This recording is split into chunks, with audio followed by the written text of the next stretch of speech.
लोक चिंता नहीं होनी चाहिए, कल क्या होगा, आज का तो काम चल गया, अगला महीना कैसे काम चलेगा, ये अगर चिंता है तो तुम्हें भगवान का भरोसा नहीं। ये भजन के समय ज्यादा प्रपंच रचेगा, किसका देना है, किसका लेना है, किसने कब 10 साल पहले किसने गाली दी थी, 10 साल पहले, वो सब याद करवाएगा। मन जलेगा, उसने ऐसा क्यों कहा था, उसने तो पकड़ो कि इस समय मंत्र जपने के लिए बैठे हुए, प्रपंच करने के लिए बैठे। नहीं देखो ना, यही करता है। आप जब बिल्कुल एकाग्रता पूर्वक टीवी देखते हुए तो फिर बढ़िया है, फिर कोई परेशानी नहीं। एक कुर्सी में और आदमी बैठा लो, फिर माला ले लो, कोई परेशानी नहीं। ये हम उनकी बात कह रहे हैं जो असंगोहम असंग होकर मंत्राकार वृत्ति कर रहे हैं, उनकी तब इसकी असलियत समझ में आती कि मन हमारा इस समय दोस्त है या दुश्मन। भजन के एकदम विरुद्ध खड़ा हो जाता है। लोक चिंता, अभी क्रियाओं की भी चिंता करो, भजन हो जाएगा, अभी तो वो करना है, अभी वो करना है। वो जिस समय भजन में बैठो उस समय ये सोच लो कि अगर आसपास आग लग जाए तो भी हम नहीं उठेंगे। आसपास आग लगी तो भी नहीं उठेंगे। योगक्षेमम वहां में हम करने वाले भगवान मुझे उठाया के या आग को शीतल करे, उनका विषय है। सच्ची कहते हैं जब चल रहा है तो अग्नि की भी ताकत नहीं कि आपके रोम को झुलसा दे, यदि सत्य भाव में स्थित हो। प्रहलाद जी को आग में झोंक दिया गया, कबीरदास जी को आग में झोंक दिया गया, कुछ नहीं हुआ, क्योंकि आग में जो दायिका शक्ति है वो प्रभु के द्वारा दी गई है, प्रभु ने ही प्रकट की है। पूरी लंका जल गई, हनुमान जी महाराज की पूछ के बारे में भी झुलसन नहीं हुई। क्यों? ताकर दूत अनल जी सिरजा, जरा न सोते कारण गिर जा। बोले उनके दूत है जिन्होंने अग्नि का सृजन किया है, अग्नि की रचना की, जिन्होंने अग्नि को प्रकट किया है, अग्नि में जो दायिका शक्ति दी है। लोक चिंता ना, अगर आपको भगवत प्राप्ति करनी है तो तुम्हें कल की चिंता नहीं करनी। अभी वर्तमान में जो कर्तव्य है, भजन, मन को परमात्मा तत्व में लगाना, और शरीर से जो भी क्रियाएं हो, कुछ समय तो ऐसा रखो जो क्रियाहीन भजन हो। शांत, हम तो कहते माला भी मत लो उस समय, ईमानदारी वाला भजन कह रहे हैं। शांत बैठ जाओ, बस केवल आंखों के सामने मंत्र चलाओ, चाहे आंख बंद करके चाहे खुला करके। बस देखो ये कहां जाता है, जहां जाए फिर इसको दौड़ा के लाओ, इसी मंत्र में जहां जाए फिर दौड़ा के लाओ, बार बार मंत्राकार वृत्ति। 10 मिनट ऐसा साधन करोगे तो कई घंटे के भजन का फल मिल जाएगा। देखते हुए 10 मिनट भजन करोगे तो कई घंटे जप का फल मिल जाएगा। बहुत प्रभाव है मानसिक चिंतन करते हुए मंत्र जपने का। पर उस समय लोक चिंता ना, और ना धर्म चिंता कि अभी हमारा ये कर्तव्य है, उस समय नहीं। और ना देहेगा, अरे बड़ा दर्द हो रहा है, ये दर्द हो रहा है, वो दर्द हो रहा है। तुम्हारे किसी के दर्द तो कभी कभी होता होगा, हमारा दर्द का तो संबंध हो गया है, दर्द से हमारा तो संबंध हो गया है। जैसे तुम्हारा स्वाभाविक कभी बुखार आदि आवे तो शरीर में पीड़ा होती ना, ऐसी हमारे तो रोज बनी रहती है। इसके ऊपर उठे तब कांखना आएगा कि बहुत दर्द हो रहा है, फिर ऐसा आएगा। जितना तुम्हें कांखने पे आता है उतना तो रोज हमें रहता है, उतने का तो अभ्यास है इस शरीर को। उसके ऊपर जब होता है तब पकड़ के चलने की बात आती है। देगा वो आप सच्ची मानो, ऐसी स्थिति में भी गुरु कृपा से, गुरु प्रसाद से, जो बैठने की, जो टहलने की, जो चिंतन की दिनचर्या, उस पर कोई फर्क नहीं। वैसे ही देह की भी चिंता नहीं करनी, धर्म की भी चिंता नहीं करनी, लोक की, जीवन की भी चिंता नहीं करनी। कूद पड़ो, इस मार्ग में कूद पड़ो, खजाना ही खजाना हाथ में आ जाएगा। श्रीपाद कहते हैं जब कोई ऐसे भजन करता है तब उसके अंदर भावना श्यामा श्याम की जागृत होती है, तब भावोत्सवेन भजताम रस काम धेनु। संत वाणी, महापुरुषों का प्रत्येक वचन भगवत प्राप्ति के लिए बहुत अमृतमय सहायक है। कह रहे हैं अंधी करोमि भुवनम बधरी करोमि धीरम, सचेतन मचेतनताम नयामि, कृत्यम न पश्यति नयेन हितम शृणोति, धीमान धीतमति न प्रतिसंदधाति। जो व्यक्ति बात बात पे क्रोध करता रहता है वो अपने भजन को छीण कर देता है, उसका भजन फलदायी नहीं हो पाता। अंधी करोमि, वो अंधा हो जाता है और ऐसे बात बोल देता है, ऐसी क्रिया कर देता है, ऐसी चेष्टा करता है, ऐसा संकल्प बना लेता है, उसका भजन क्षीण हो जाता है। क्रोधी पुरुष का भजन क्षीण हो जाता है, वो भगवत प्राप्ति कराने में समर्थ नहीं होता। अंधी करोमि भुवनम बधरी करोमि, गुरुजन उसे बोले समझावे तो उसको गुस्सा आ जाएगा, वो बहरा हो जाता है, उनकी बात नहीं सुन, वो अंधा हो जाता है, वो चेतन होते हुए जड़ हो जाता है। बस वो मैं ऐसा कर सकता हूं, मैं ऐसा कर दूंगा, वो अपने परम कर्तव्य को भूलकर अहित की बात बोलना लगता है, गाली गलौज करना। इसलिए बुद्धिमान पुरुष को चाहिए, जो भगवत प्राप्ति करना चाहता है, इस क्रोध रूपी शैतान से बचे। ये आ गया तो ना गुरुजनों की बात सुनेगा, ना देखेगा, ना समझेगा, जड़ जैसा हो जाएगा और बहुत गंदी गंदी बातें बोलने लगे, गाली गलौज, अपराध प्रवृत्ति, हिंसा आदि। जो उपासक भगवत प्राप्ति करना चाहता है इस क्रोध से बचे। क्रोध बहुत ही हानिकारक है। प्रायासु प्रतिनामर्थे देवायांति सहायताम, अपंथानम तु गच्छन्तम शोदरोपि विमुंचति। जब कोई सही मार्ग में चलने लगता है, दूसरों को सुख पहुंचाने की बात बोलता है, तो दैवी शक्तियां उसकी रक्षा में हो जाती हैं। वो अकेला नहीं रहता। जब कोई धर्म से चलता है, नाम जप करता है, दूसरों को सुख पहुंचाने की बात सोचता है, तो भागवतिक दैवी शक्तियां उसकी सहायता में हो जाती हैं। और जब कोई कुमार्गगामी होता है, अपंथानाम तु गच्छन्तम, गंदे आचरण में चलता है, तो उसका अवसर पर सगा भाई भी साथ नहीं देता है। दैवी शक्तियों की तो बात क्या जाने दो। अपंथानाम तु गच्छन्तम सोदरोपि विमुंचति, जो उधर से, उसी उधर से प्रकट हुआ सगा भाई, वो भी त्याग कर देता है, उसका कोई साथ नहीं देता। इसलिए प्रायः सुकृति नाम अर्थे देवायांति सहायतम, सुकृतिवान बनो, धर्म मार्ग में चलने वाले बनो, भगवान नाम स्मरण करने वाले बनो, सब दैवी शक्तियां तुम्हारी सहायता करेंगी बिना मांगे। कुमार्गगामी बनोगे तो दैवी शक्तियों की बात जाने दो, तुम्हारा कोई मित्र भी, तुम्हारा सगा भाई भी तुम्हारा साथ नहीं देगा, उसको भी रोक दिया जाएगा। भागवतिक सिस्टम बाधा पहुंचा देगा, वो तुम तक पहुंच ही नहीं पाएगा। कुमार्गगामी मत बनो।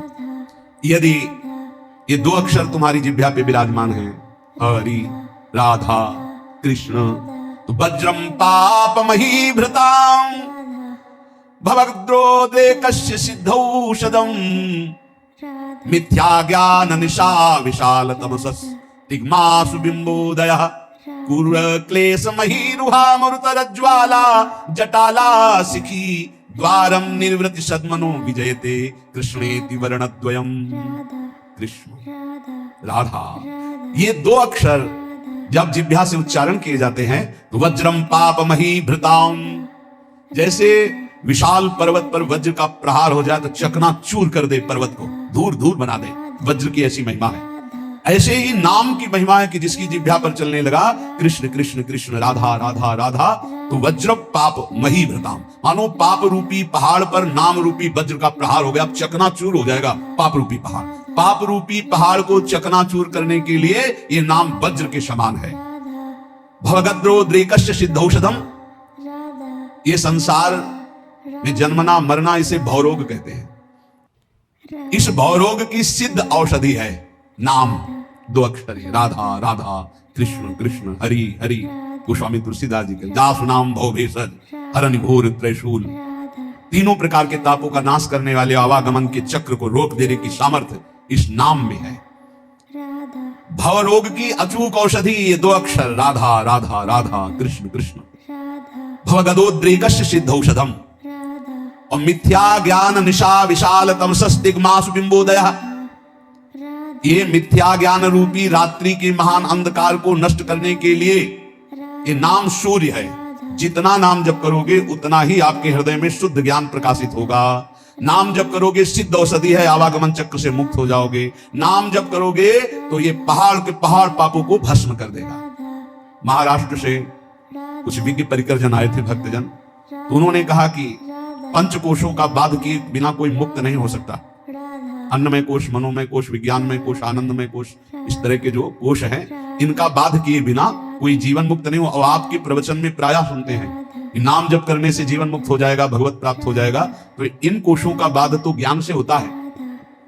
तो उनको बताया कि आप जप करके देखो, प्रश्न करने से, उत्तर प्राप्त कर लेने मात्र से संतुष्टता नहीं होगी। आप जप करो, जप करोगे कुंडलिनी जागृत हो जाएगी, जप करोगे निरंतर प्राण संयमित हो जाएंगे, षट चक्र का भेदन हो जाएगा, पंचकोशों का बाध करने वाला ब्रह्म तत्व का ज्ञान प्राप्त हो जाएगा। कौन सा ज्ञान ऐसा है जो भक्त को ना हो जाए? नाम से जो चाहोगे वो प्राप्त हो जाएगा। मिथ्या ज्ञान निशा विशाल तमसस्तिग्मांसु बिंबोदयः, मिथ्या झूठा ये मायाकृत जो अज्ञान रूपी अंधकार है, इसका नाश करने के लिए नाम भास्कर के समान है, दिव्य ज्ञान प्रकाशित कर देगा। जो राम राम भी नहीं जप पाते थे, मरा मरा कहते थे, इतना नाम का प्रकाश हुआ कि राम जी के प्रकट होने के पहले ही दिव्य उनके पावन चरित्र का गान कर दिया। विश्वास करो, नाम का प्रभाव। जो सादर राम राम नहीं कह पाते थे, उन्होंने संस्कृत में भगवान के पूर्ण चरित्र का गान कर दिया। ये नाम का प्रभाव। कोई ये ना समझे कि नाम से कैसे, जो योग से प्राप्त होता है, जो ब्रह्म ज्ञान से प्राप्त होता है, वो सब नाम जपने से सब प्राप्त। और नाम जप नहीं है तो शुद्ध ब्रह्म बोध हो ही नहीं सकता। ये काशी से आए हुए एक महापुरुष की बात। मैं नित्य विश्वनाथ जी को जल चढ़ाता हूं गंगा स्नान करके, मैं नित्य वेदांत का अनुशीलन करता हूं गुरु चरणों में बैठकर। इतने वर्ष हो गए ब्रह्मानंद की प्राप्ति के लिए उपाय करते हुए, और 65-70 वर्ष की अवस्था संन्यास वेश। उनका काशी से आपका प्रवचन सुनाऊं तो केवल एक प्रश्न का उत्तर लेने आया हूं, मुझे अब भी शांति क्यों नहीं मिली?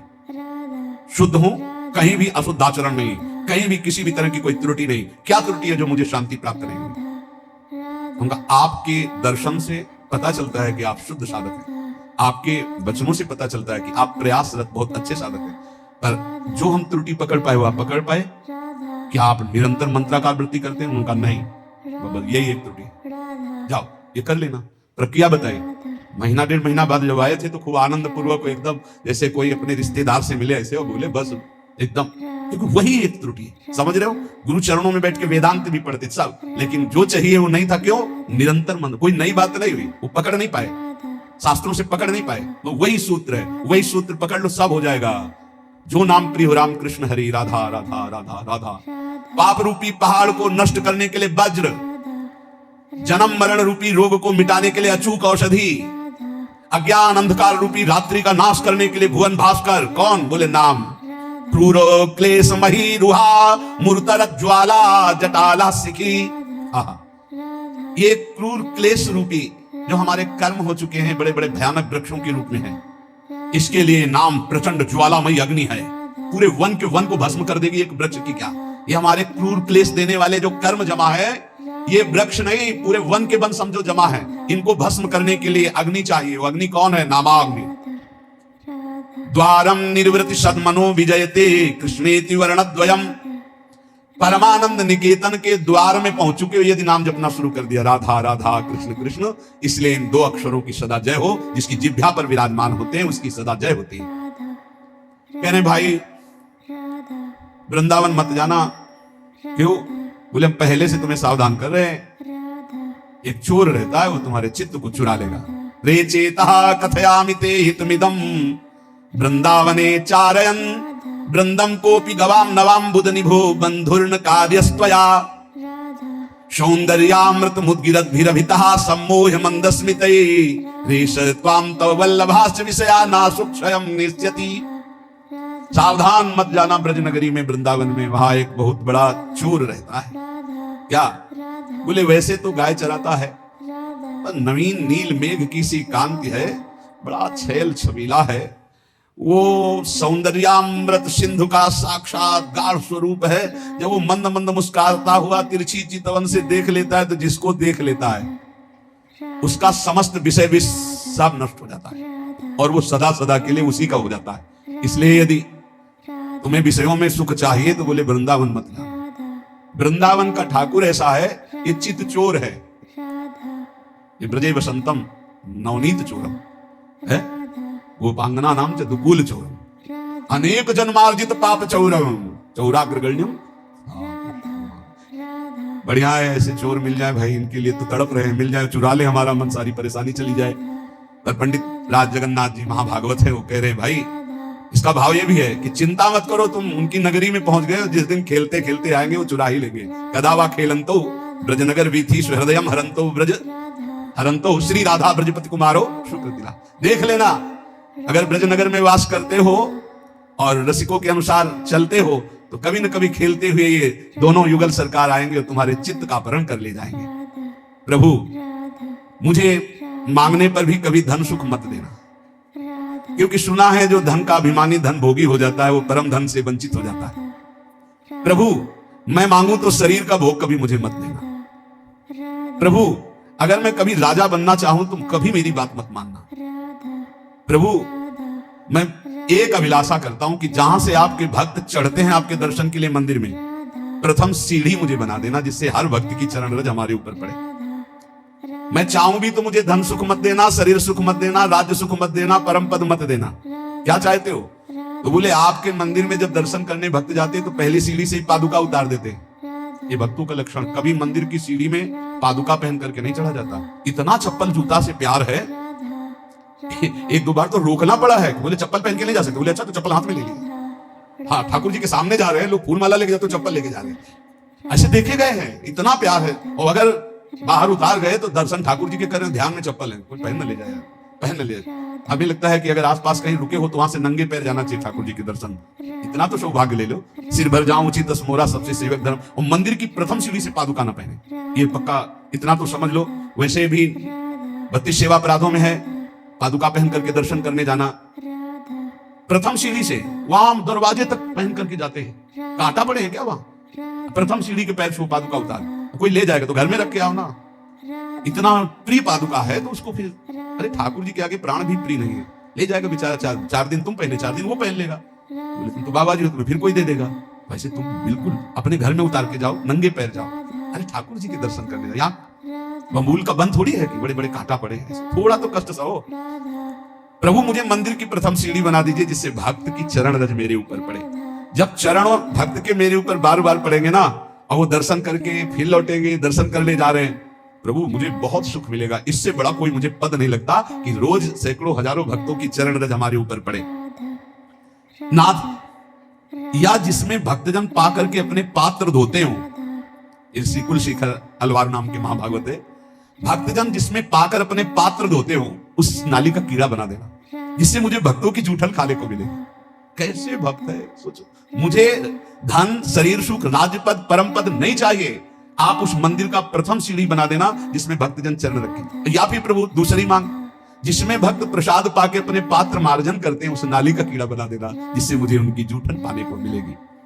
प्रभु अगर ऐसा भी ना हो तो जिस बगीचे से आपके फूल जाते हो आपके श्रृंगार के लिए, तो मुझे कोई पुष्प का पौधा बना देना कि मैं आपका फूल बन जाऊं आपके लिए और आपके श्रृंगार के काम में आऊं। तो देखो, माता चाहे पुत्र उपद्रव करे या सौम्य हो, वो दुलार ही करती है, रीझ कर या खींच कर, जैसे भी हो। प्रभु मेरी बात मान लो, मैं हूं तो बच्चा आपका, रीझ जाओ तो मुझे दे दो, खींच जाओ तो मुझे दे दो। ये प्रभु मैं रोता चिल्लाता छटपटाता रहूंगा जब तक आप मुझे ये नहीं दोगे। नाथ, तुम चाहे जितनी उपेक्षा करो, ध्यान दो या ना दो, मैं चिल्लाता रहूंगा और जोर जोर से पुकारता रहूंगा, क्योंकि मेरी दूसरी गति नहीं। मैं भक्त चरण रज, भक्त जूठन या आपकी सेवा, यही परिणाम चाहता हूं। प्रभु यदि आप प्रीतम हो, सबके सामने मेरा तिरस्कार करो और परित्याग करो, तो क्या मैं मान लूंगा कि मेरा परित्याग कर सकते हो आप? ये भक्तों की ठसक होती है। जाओ हम तुम्हारा त्याग करते हैं, तो हंसी आ जाना चाहिए। हंस क्यों रहे हो? तुम्हारा त्याग कर रहे, आप कर ही नहीं सकते हो, आपका स्वभाव ही नहीं है, और सही आपकी ताकत ही नहीं है। पक्का ताकत नहीं, मंदिर की बात करें ना, प्रभु त्याग कर सकते हैं ना गुरुदेव त्याग कर सकते हैं। गुरुदेव शरीर से आपको दूरी करके नजदीक रहने से भी ज्यादा कृपा करेंगे। ध्यान रखना, ये स्वभाव है। जो नजदीक रहते हैं वो इस बात को पकड़ पाए होंगे कि संतों का एक स्वभाव कि नजदीक वाले का भले उतना चिंतन हो, लेकिन जिसे दंड दिया गया, जिसे डांट दिया गया, रात दिन उसका चिंतन होता है, उसका मंगल कैसे हो, उसका कैसे उन्नति हो। तो यहां कह रहे हैं भक्तराज जी कि यदि आप सबके सामने मेरा तिरस्कार करवा दो और कह दो मैंने परित्याग कर दिया, तो भी मैं नहीं मान सकता कि आप परित्याग कर सकते हैं। मैं आपके चरणों को कभी नहीं छोड़ सकता। जाने की बात कहने पर भी मैं जाने की बात सोच नहीं सकता। ये बात होनी चाहिए। चल निकल जाओ यहां से। कहां? जहां तुम्हारा मन हो। तुम्हारा मन तो यही है, नहीं नहीं भागो यार, तुम्हारे लिए कोई ठोर नहीं, तो हमारे लिए कोई ठोर है ही नहीं, तो क्या करें? ना बाहर ठोर है ना यहां ठोर है, तो ठोर तो हमारी यही है। तुम चाहे मेरी ओर आंख उठाकर ना देखो, पर मैं केवल तुम्ही को देखूंगा। तुम चाहे मेरी तरफ कभी मत बोलो, पर मैं कृपा का अवलंबन लेकर बोलूंगा तो सिर्फ आपसे ही बोलूंगा। क्या बात है। तुम कभी मेरी अभिलाषा पूर्ण मत करो, लेकिन अभिलाषा करूंगा तो एकमात्र तुम्ही से करूंगा। तुम त्रिभुवन को सुख दो, मुझे दुख दो, पर हे त्रिभुवन पति मैं आपसे ही प्यार करूंगा। यह है प्रेमियों की छाती। भगवान मैं खोटी बुद्धि वाला हूं, सैकड़ों गलतियां करता रहा हूं। आप बड़े कोमल स्वभाव वाले हो और बड़े दूर परिणामी हो, दूर की बात सोचने वाले हो। मैं खोटी बुद्धि वाला हूं। देखो प्रभु, जिनके रोग होता है सैकड़ों प्रकार की औषधियों के चक्कर में पड़ते हैं, क्लेश उठाते हैं, रोग मिटाना चाहते हैं। हमने पकड़ लिया एक महान औषधि, नाम रूपी रसायन का निरंतर पान। इसलिए प्रभु खोटी बुद्धि वाला हूं, पर छोटी बुद्धि वाला भी हूं। छोटी बुद्धि में ज्यादा बातें नहीं आती। भक्त तो बड़े प्रेमी होते हैं। हमने तो आपका छोटा बस नाम पकड़ लिया है, राधा राधा कृष्ण कृष्ण, ये रसायन पान कर रहा हूं। और गोविंद, अब आपसे कहता हूं निकल के दिखाओ। फंसा लिया भगवान को। खोटी बुद्धि वाला हूं, बहुत बुरा कर्म किया हूं। छोटी बुद्धि वाला हूं। जैसे लोग के रोग होते हैं तो सैकड़ों औषधियों के चक्कर में पड़ते हैं, वो बड़ी बुद्धि वाले हैं, हम छोटी बुद्धि वाले एक औषधि में पड़े, नाम औषधि। नाम को पकड़ लिया। अब नाम को पकड़ लिया तो तुम निकल के दिखाओ, जाओ निकल के। राधा राधा राधा राधा राधा राधा राधा राधा राधा राधा राधा राधा